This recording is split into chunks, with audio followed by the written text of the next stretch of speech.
Trine 3 is the third game in the Trine series. A startling revelation, I know.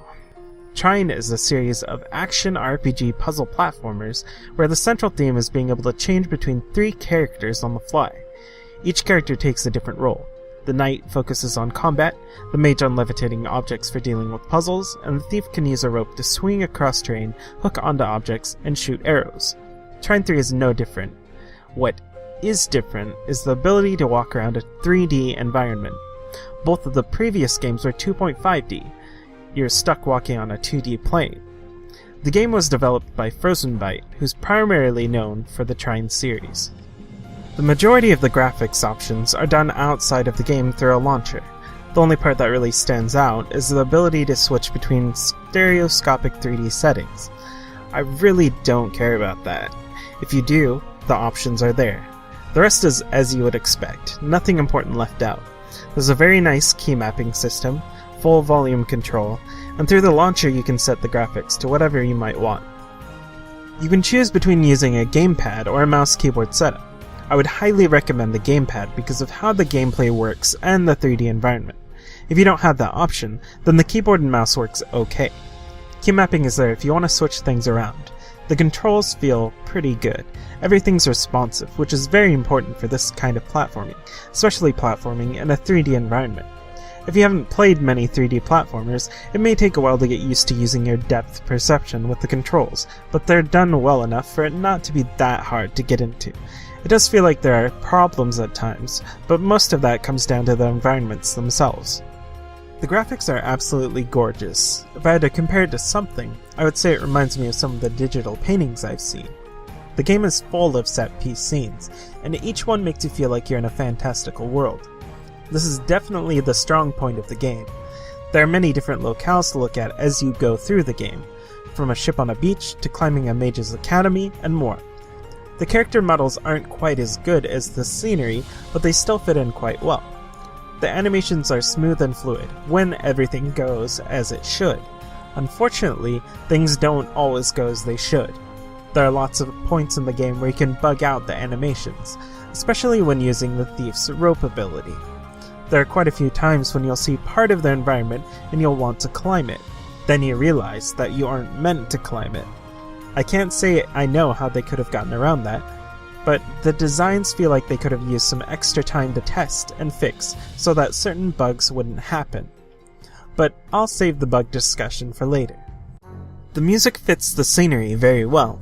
There were a few times when I caught myself humming along to the tunes, and that's always a good sign.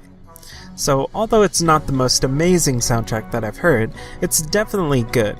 The voice acting is also well done. The 3 main characters have a lot of quirky dialogue that had me smiling. What stood out the most was one particular monologue delivered by the antagonist when you first learn who he is.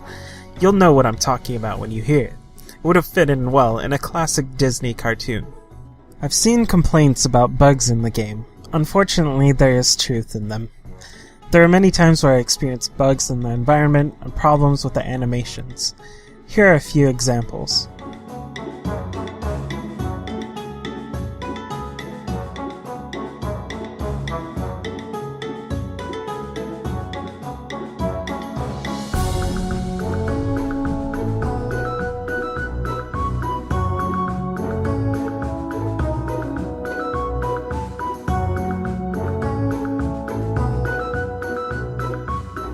There isn't anything that would call deal breakers. Just keep in mind that if you play the game in its current state, you will probably experience a few bugs. Overall, I wouldn't say it affected my enjoyment much, but your mileage may vary. The physics engine is a lot of fun to play with.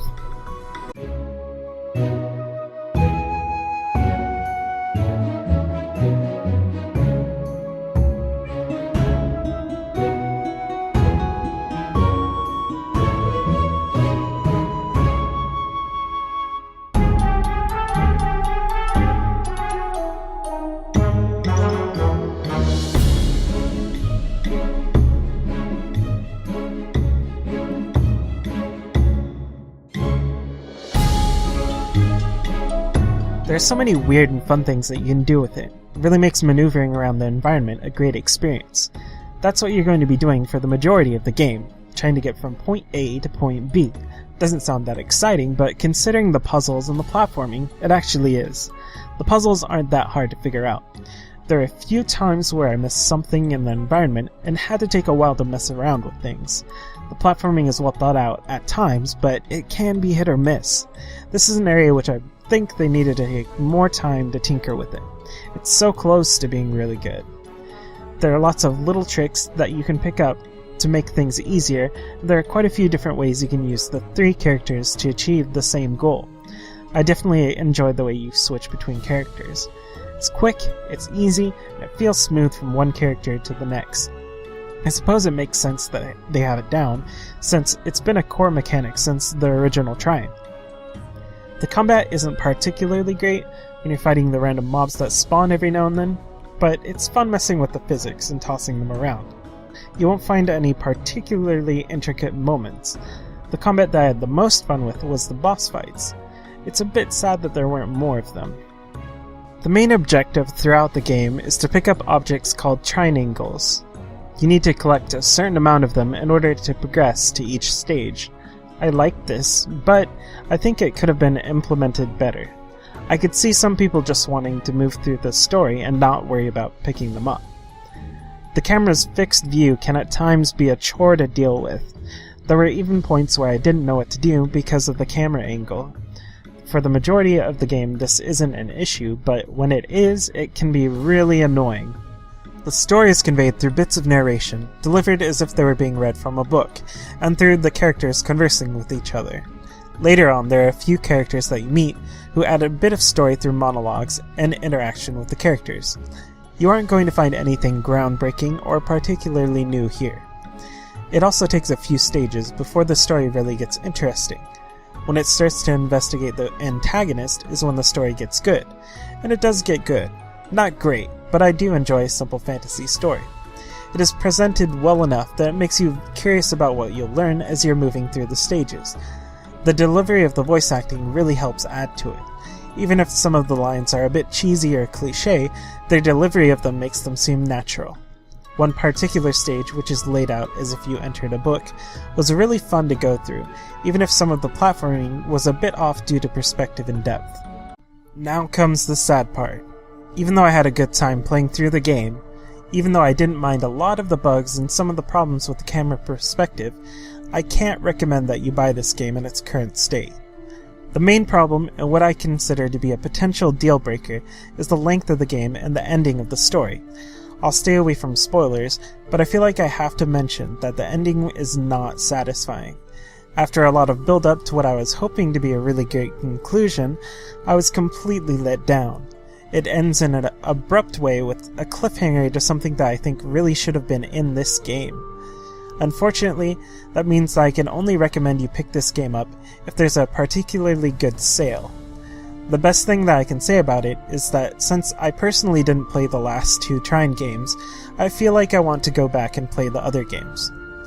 I suggest you do the same. I've been Melchior's from Game Clouds. Have a good night, friends.